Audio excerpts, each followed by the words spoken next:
అందరికీ నమస్కారం. మీరు వినబోతున్న కథ సమీక్ష 24వ భాగం. సమీక్షకి మైథిలి కాల్ చేయటంతో ఇద్దరూ చాలాసేపు మాట్లాడుకున్నారు. వీడియో కాల్లోనే సమీక్ష కూతురు చైత్రాని చూసి స్క్రీన్ మీదే ముద్దిచ్చింది మైథిలి. మైథిలి కొడుకు నిహాల్ వయసు సంవత్సరం ఉన్నప్పుడు సమీక్ష చైత్రకి జన్మనిచ్చింది. 2 సంవత్సరాల క్రితం రేవంత్కి డెహ్రాడూన్లో ప్రాజెక్టు దొరకటంతో మైథిలితో కలిసి అక్కడికి వెళ్లాల్సి వచ్చింది. అప్పటి వరకు సమీక్ష ఇంటికి దగ్గరలోనే ఉండేవారు. మైథిలికి చైత్ర అంటే చాలా ఇష్టం. చైత్ర కూడా మైథిలిని ఎప్పుడూ వదిలేది కాదు. ఇప్పుడు కలుసుకోలేకపోతున్నారు కాబట్టి కనీసం వారానికి ఒక్కసారైనా ఫోన్లో మాట్లాడుకుంటూ ఉంటారు. మరుసటి రోజు సమీక్ష ఆఫీస్ నుండి తిరిగొచ్చాక కమలమ్మ ఇంటికి వెళ్ళిపోయింది. చైత్రాన్ని వెతుక్కుంటూ లోపలికి వెళ్ళింది సమీక్ష. కలర్ పెన్సిల్ చేతిలో పట్టుకొని ఏదో డ్రాయింగ్ వేస్తూ దిగులుగా కూర్చొనుంది చైత్ర. నా లిటిల్ పీనట్ ఏం చేస్తుంది, ఇంకా నిద్రపోలేదా అంటూ సమీక్ష చైత్ర దగ్గరికి వెళ్ళి బుగ్గ మీద ముద్దిచ్చింది. చైత్ర ఏమీ మాట్లాడకుండా ఏదో ఆలోచిస్తున్నట్టు బాధగా తలదించుకోగానే నా బేబీ డాల్కి ఏదో సమస్య వచ్చింది, అంతగా ఏం ఆలోచిస్తుందప్పా అంటూ చైత్రాని ఒళ్ళో కూర్చోపెట్టుకొని మరో బుగ్గ మీద ముద్దిచ్చింది సమీక్ష. నాకు టీచర్ హోంవర్క్ ఇచ్చారు, నా ఫ్రెండ్స్ అందరూ చేసేశారు, నేనే చెయ్యలేదు ఏడుస్తున్నట్టు అంది చైత్ర. ఇంకేం భయం లేదు, అమ్మ వచ్చేసింది కదా, అమ్మంతా చూసుకుంటుంది. ఏది నీ హోంవర్క్ తీయి అని సమీక్ష అనగానే చైత్ర ఓ తెల్లని కాగితాన్ని చేతిలో పట్టుకుని, ఇందులో మై ఫ్యామిలీ గురించి డ్రాయింగ్ వేయమన్నారు.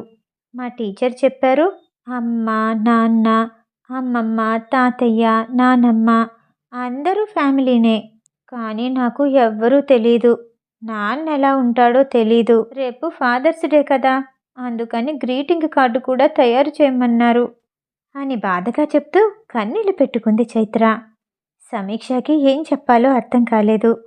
నిస్సహాయంగా చూస్తూ ఉండగా గతం కళ్ళ ముందుకి రాగానే తనకి తెలియకుండానే కన్నీళ్లు కార్చింది సమీక్ష. చైత్రకి భయంగా అనిపించింది. సమీక్ష మెడ చుట్టూ చేతులు వేసి కౌగిలించుకొని అమ్మా నువ్వేడవద్దు అంటూ ఏడ్చేసింది చైత్ర. సమీక్ష గట్టిగా కళ్ళు మూసుకోగానే విశాల్ మాట్లాడిన మాటలే చెవిలో గింగిర్లు తిరుగుతున్నాయి. నా కూతుర్ని నా నుండి దూరం చేయటానికి చాలా రకాలుగా మోసం చేశావు. నా కూతురికి జన్మనిచ్చావు కాబట్టి నిన్ను క్షమించి వదిలేస్తున్నాను. నా బిడ్డకి తల్లిగా ఉండే అర్హత నీకు లేదు. నా కళ్ళ ముందుండకు, ఇంట్లో నుండి వెళ్ళిపో. అతని కంఠం ఇల్లంతా ప్రతిధ్వనించేలా గట్టిగా అరిచాడు విశాల్. సమీక్ష వణికిపోయింది. గుండె పగిలేలా ఏడుస్తూ, నన్ను క్షమించమని నేను అడగను. నా చైత్రాన్ని నాకిచ్చేయి చాలు. చైత్ర లేకుండా నాకు జీవితం లేదు. మీకెవ్వరికీ కనపడను, వెళ్ళిపోతాను. మోకాళ్ళ మీద కూర్చొని వేడుకుంటూ ఏడ్చింది సమీక్ష. సమీక్షని పట్టించుకోకుండా విశాల్ చైత్రాని తనతో పాటు తీసుకెళ్తూ ఉండగా తల్లిని చూస్తూ చేయి చాచి అమ్మ అని గట్టిగా అరిచింది చైత్ర. జ్ఞాపకాల్లో ఉన్న అరుపుకి గతంలో నుండి వర్తమానంలోకి వచ్చింది సమీక్ష. మెక్సికో సిటీలో ఆ రాత్రివేళ సిటీ మొత్తం పగలో రాత్రో తెలియనట్టుగా తెలుపు వర్ణ కాంతిలో వెలిగిపోతుంది. చాలా దూరంలో ఏదో గ్రహం మినుకు మినుకుమని కనిపిస్తున్నట్టు ఎర్రని కాంతితో రేడియో స్టేషన్ లైట్లు కనిపిస్తున్నాయి. చలికాలం కాకపోయినా కాలుష్యం ఎక్కువగా ఉండటం వల్లేమో పొగమంచులాగా చుట్టూ చేరి బిల్డింగులన్నీ మసగ్గా కనిపిస్తున్నాయి. అయినా సరే తెలుపు రంగు కాంతిలోని మధ్య మధ్యలో నీలిరంగు కాంతితో సిటీ మొత్తం అద్భుతంగా కనిపిస్తోంది. క్యారిడార్లో నిల్చొని ఆ అందాలన్నీ తిలకిస్తూ కాఫీ తాగుతోంది జాన్వి. మొబైల్ సైలెంట్లో ఉండటం వల్ల వైబ్రేట్ అవ్వటం వినిపించింది. తన పక్కనే ఉన్న టీపై వైపు తిరిగి చూసింది జాన్వి. లీసా ఫోన్ చేస్తోంది. ఆమె చెప్పిన విషయం తెలియగానే ఓకే నేను చెప్తాను అంటూ జాన్వి ఫోన్ పెట్టేసి భారంగా ఊపిరి వదిలి అతనున్న గదికి వెళ్ళింది. గది తలుపు దగ్గరికి రాగానే తలుపు శబ్దం చెయ్యాలంటే ఇబ్బందిగా అనిపించింది. 2 సార్లు తలుపు కొట్టి చూసింది. మూడోసారికి కమిన్ అంటూ లోపల నుండి స్వరం వినిపించింది. నెమ్మదిగా తలుపు తెరిచి లోపలికి వెళ్ళింది జాన్వి. తను ఊహించినట్టుగానే గదంతా చీకటిగా ఉంది. ఒక చిన్న డిమ్లైట్ వెలుతురులో విశాల్ వైన్ గ్లాస్ చేతిలో పట్టుకొని కూర్చొనున్నాడు. విశాల్, రేపు ఉదయం న్యూ క్లయింట్స్తో మీటింగ్ ఉంది. 8 గంటలకల్లా సిద్ధంగా ఉండాలి. ఇప్పుడే లీసా ఫోన్ చేసింది. విశాల్ వింటున్నాడో లేదో తెలియకపోయినా తను చెప్పాల్సింది చెప్పి వెంటనే బయటకొచ్చేసింది జాన్వి. అతనికేమీ ప్రతిరోజు తాగే అలవాటు లేదు. తను ఇష్టపడ్డ అమ్మాయి, తన భార్య ఆ రోజు మోసం చేసి తన్ని విడిచిపెట్టిన దగ్గర నుండి ఆమె జ్ఞాపకాలతో బాధపడుతూ ఆమె చేసిన మోసాన్ని తలుచుకుంటూ ఆఫీస్కి వెళ్ళి రాగానే సమయాన్ని మొత్తం తాగటంతోనే గడుపుతున్నాడు విశాల్. మరుసటి రోజు జాన్వి రెడీ అయ్యి రిసెప్షన్ కౌంటర్ దగ్గర అతని కోసం ఎదురు చూస్తూ ఉంది. ఆఫీస్ విషయాల గురించి అతనికి పదే పదే గుర్తు చేయాల్సిన అవసరం లేదు. అతను ఖచ్చితంగా వస్తాడు. ఆమె ఊహించినట్టుగానే విశాల్ మెట్లు దిగి కిందకి రావటం కనిపించింది. అతని ఒంటి మీద ఉన్న బ్లాక్ షర్ట్ అతని కోసమే కుట్టినట్టుగా ఉంది. చూడటానికి చాలా అందంగా కనిపిస్తాడు. కానీ తన ఆఫీస్లోని ఉద్యోగస్తులతో చాలా కోపంగా ఉంటాడు. ఆ రోజు చాలా ముఖ్యమైన మీటింగ్ ఉంది. కొత్త ప్రాజెక్ట్ మొదలవ్వబోతుంది. ఆమె జ్ఞాపకాల నుండి బయటపడటానికి పని రాక్షసుడిలా రాత్రి పగలు పని చేస్తూనే ఉన్నాడు విశాల్. ఫ్యామిలీ బిజినెస్ నుండి బయటకొచ్చాడు. మెక్సికోలో సొంతంగా తన కొత్త బిజినెస్ స్టార్ట్ చేశాడు. అందులో కష్టపడి విజయాన్ని సాధించాడు.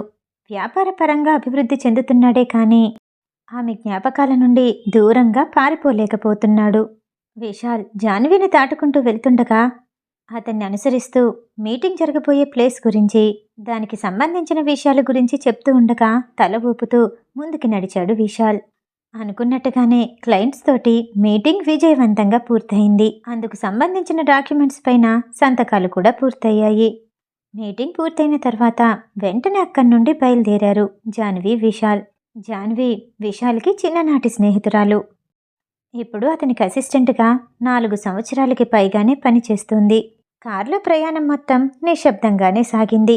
హోటల్కి చేరుకున్న తర్వాత కంగ్రాట్స్ విశాల్, అతనిలోని ఉత్సాహాన్ని చూడాలనుకుని సంతోషంగా చెప్పింది జాన్వి. అతని మొహంలో ఎలాంటి మార్పు లేదు. థ్యాంక్ యూ, మన ఎంప్లాయీస్ అందరూ కలిసి సిటీ చూడటానికి వెళ్ళండి అని చెప్పి తిన్నగా హోటల్లోకి వెళ్ళిపోయాడు విశాల్. జాన్వికి విశాల్ బాసే కాదు, తన స్నేహితుడు కూడా. గతంలో జరిగినవన్నీ తన కళ్ళ ముందు ఒక మెరుపులా కనిపించాయి. అన్ని విషయాలు తెలిసిన విశాల్కి ఎలాంటి సహాయం చేయలేకపోయింది జాన్వి.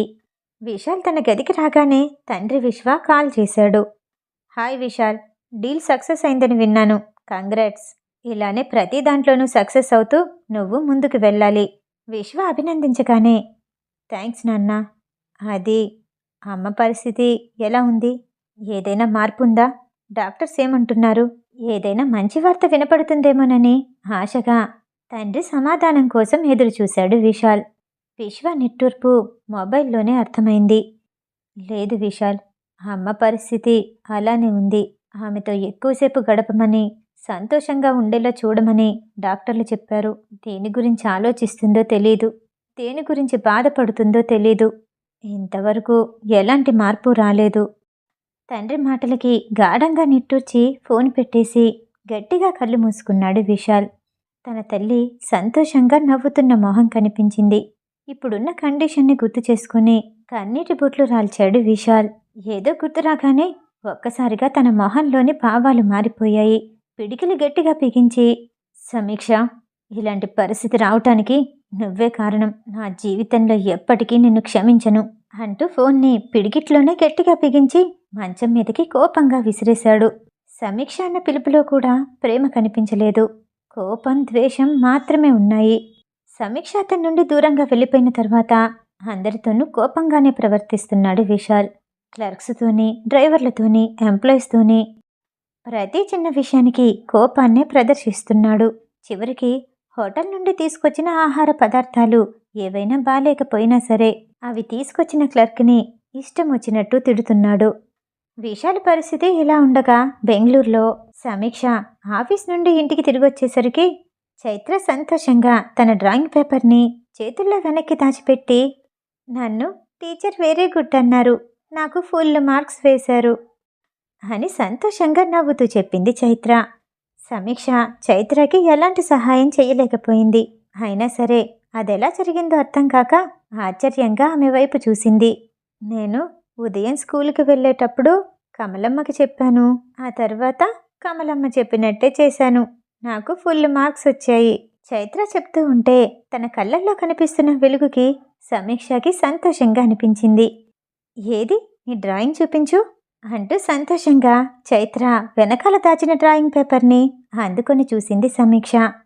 కాగితం మీద తల్లి కూతురు డ్రాయింగ్ వేసి ఆ బొమ్మల కింద సమీక్ష చైత్ర అని పేర్లు రాసి my mother is equal to my father, happy father's day అన్న అక్షరాలు చూడగానే సమీక్షకి కళ్ళల్లో నీళ్లు తిరిగాయి. చైత్రకి కనిపించకుండా తుడుచుకొని ఆమెను వెంటనే హత్తుకొని నిన్నెప్పటికీ వదులుకోను, నిన్ను నాతోనే ఉంచుకుంటాను, జాగ్రత్తగా చూసుకుంటాను అని చిన్నగా అంటూ చైత్ర బుగ్గ మీద ముద్దిచ్చింది సమీక్ష.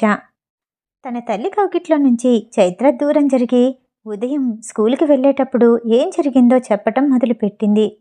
నేను నాన్నంటే ఎవరని కమలమ్మని అడిగాను. నాన్నంటే పిల్లల్ని జాగ్రత్తగా చూసుకుంటారు, నాన్న ఎప్పుడూ కాపాడుతారు, హ్యాపీగా ఉంచుతారు అని చెప్పింది. అవన్నీ నాకు నువ్వే చేస్తావు కదా, అందుకే ఇలా రాశాను అంటూ తల్లిని చుట్టేసుకుంది చైత్ర. మిగతా కథ తర్వాయి భాగంలో. ఈ కథ వింటం మీకు నచ్చినట్టయితే లైక్ చేసి సబ్స్క్రైబ్ చేయండి. మళ్ళీ రేపు కలుద్దాం. నమస్తే.